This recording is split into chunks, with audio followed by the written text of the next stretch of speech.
masuk. Silakan duduk, Mbak. Ya.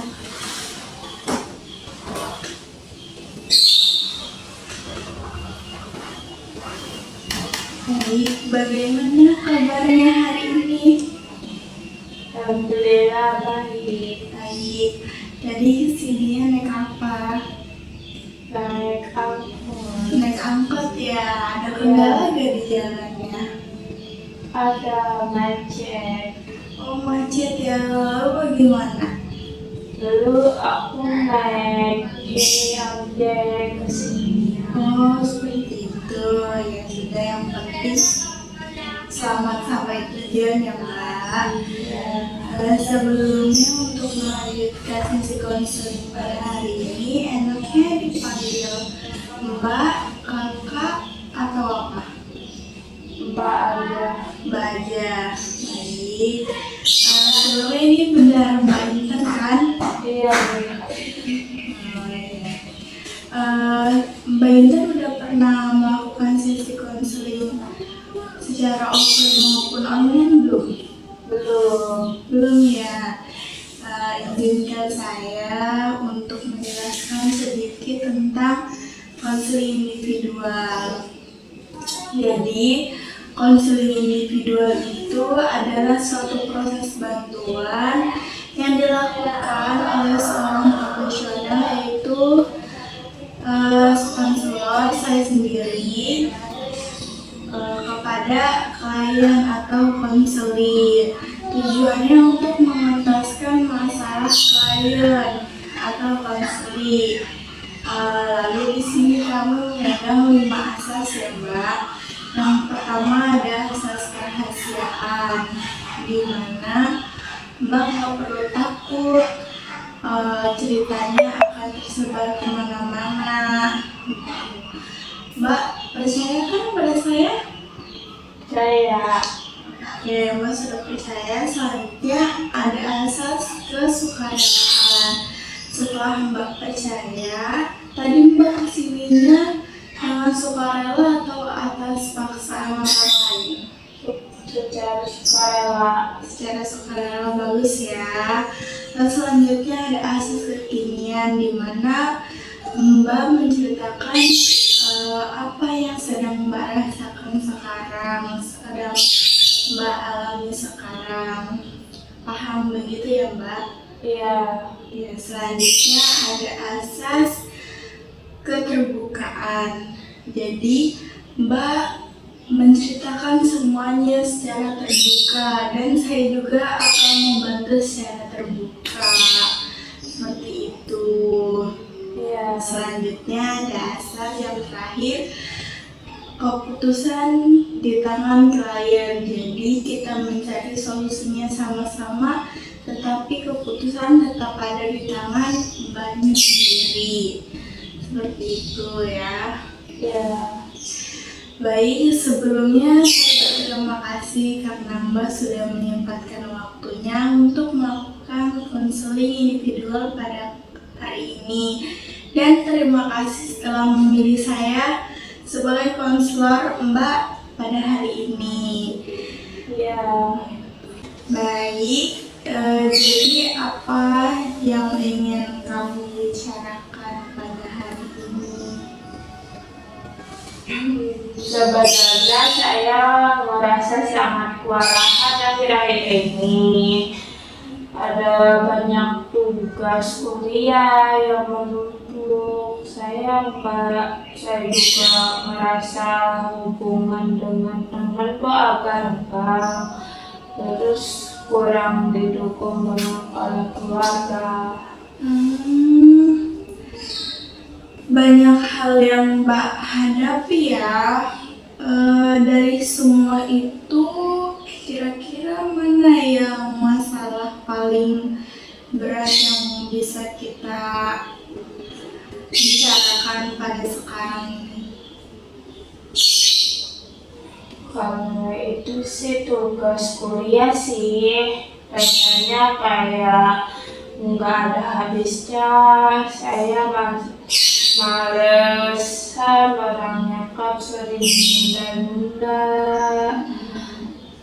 jadi tugasnya numpuk. Tugas kuliah memang bisa terasa berat ya Mbak. Apalagi kalau sudah menumpuk. Kira-kira apa yang biasanya membuat tugas itu menumpuk? Saya sering merasa nggak tahu harus mulai dari mana. Kalau tugasnya banyak, saya itu bingung. Akhirnya malah main HP, terus gitu.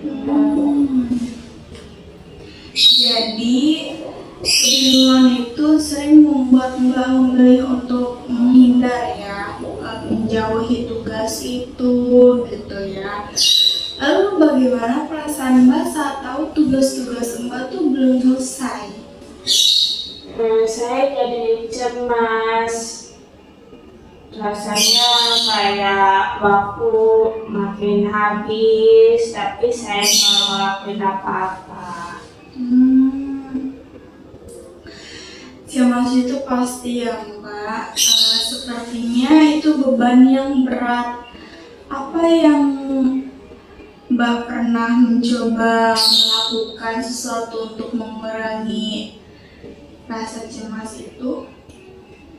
Kadang saya coba bikin jadwal, tapi sering nggak jalan. Juga kadang saya terlalu capek, terus saya malah lupa.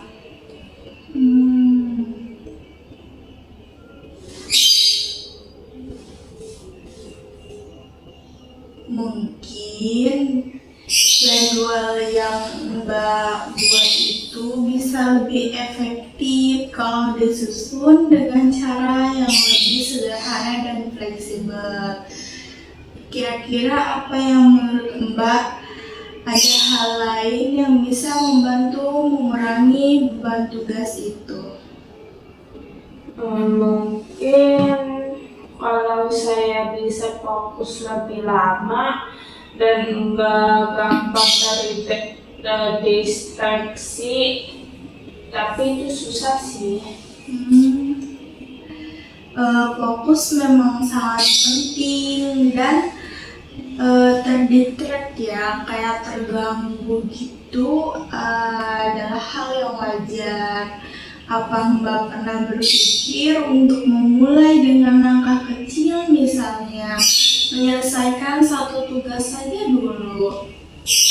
Iya, saya pernah coba itu, tapi kadang tetap aja sulit buat konsisten. Kalau ibu dulu pas masih kuliah bagaimana mengatasi masalah seperti ini? Boleh dikasih contoh? Saya kasih contoh sedikit ya. Waktu dulu kuliah, saya juga sering merasa overwhelmed seperti Mbak ya. Tapi saya belajar untuk memecahkan tugas besar menjadi bagian-bagian kecil. Misalnya kalau ada makalah, saya memulai dari menentukan topik dulu, baru bikin kerangka. Itu membantu saya menjadi lebih terorganisir. Seperti itu Mbak. Mungkin itu bisa saya coba. Kalau saya bikin kerangka dulu, mungkin nggak akan terlalu berat. Seperti itu ya Mbak, bagus sekali kalau begitu. Mari kita coba untuk membuat tujuan kecil pada minggu ini. Bagaimana kalau Mbak mencoba membuat kerangka untuk satu tugas saja dulu, dan setelah itu Mbak bagi waktu Mbak untuk menyelesaikan tugas tersebut. Itu masuk akal. Saya rasa bisa coba itu.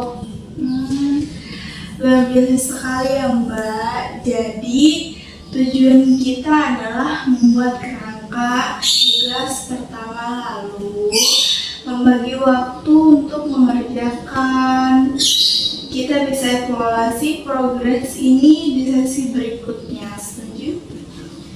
Setuju, saya rasa ini langkah awal yang bagus.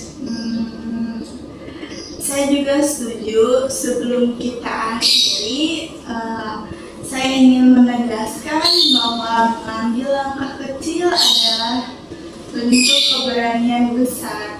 Mbak sudah berada di jalur yang benar. Oke, terima kasih ya Bu. Bagaimana perasaan Mbak setelah menceritakan semuanya? Saya merasa lebih tenang dari sebelumnya. Bagus kalau seperti itu. Sampai bertemu minggu depan ya. Semangat dengan tugas-tugasnya Mbak.